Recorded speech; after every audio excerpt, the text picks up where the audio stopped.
Story I heard about myself. This one happened in high school. We had this teacher in high school whose kid went to our high school. His name was Mr. McNamara, and his son Jake McNamara went to our high school. He was a sophomore when I was a senior, so he was 2 years behind me. And Mr. McNamara was an asshole. And one weekend, he and his wife decided to leave town, which you should never do if you're an asshole. And Jake McNamara decided to throw a party at the teacher's house. Hooray! And everyone around town heard about it, and we all got up individually and thought, okay, let's go over there and destroy the place. I walked into this party, everyone I had ever met was there, and everyone was drinking like it was the end of the world. People were drinking like it was the Civil War and a doctor was coming to saw our legs off.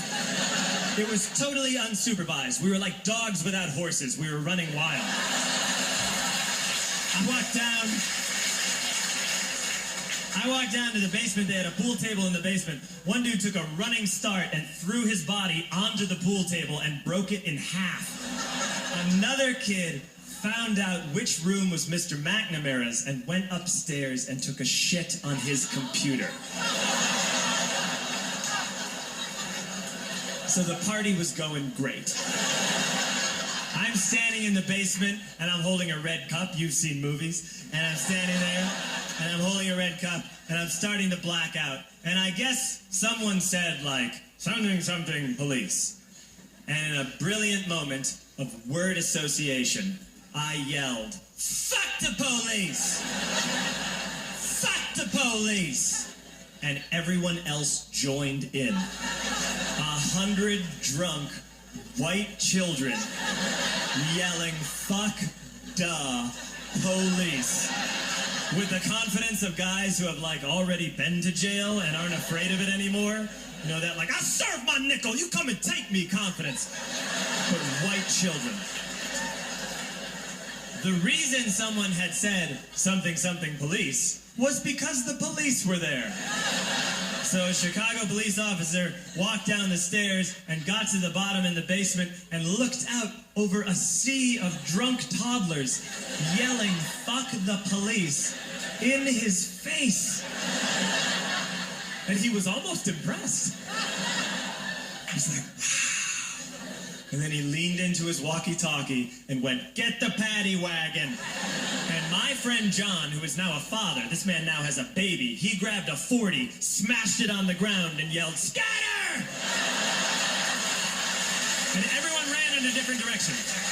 We all ran in different directions. It was like that scene in Ratatouille when the humans come in the kitchen and all the rats go in different ways. We all ran in different directions. I ran into the laundry room and I jumped up on the washing machine and I crawled out through a window into the backyard, and now I'm running through the backyard and there was this big chain link fence and I thought, I've never climbed a fence that high before. And then I woke up at home.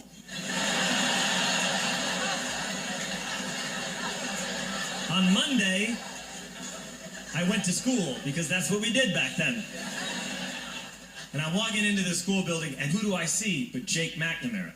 And he says to me, hey, were you at my party on Saturday? And I said, no. You know, like a liar. And he said things got really out of hand. Someone broke the pool table.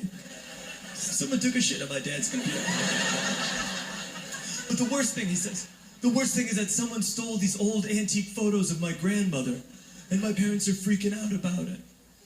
And I had that thought that only blackout drunks and Steve Urkel can have.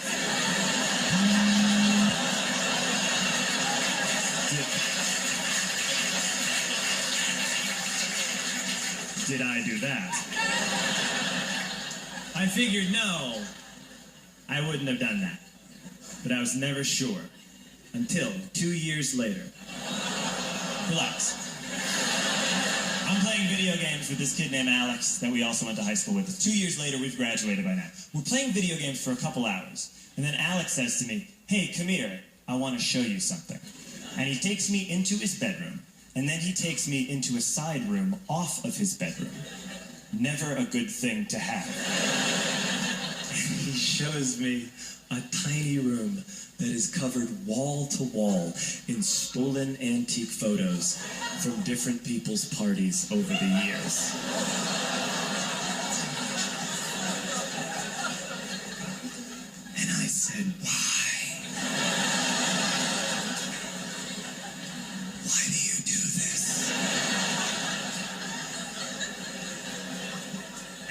Alex said, because it's the one thing you can't replace.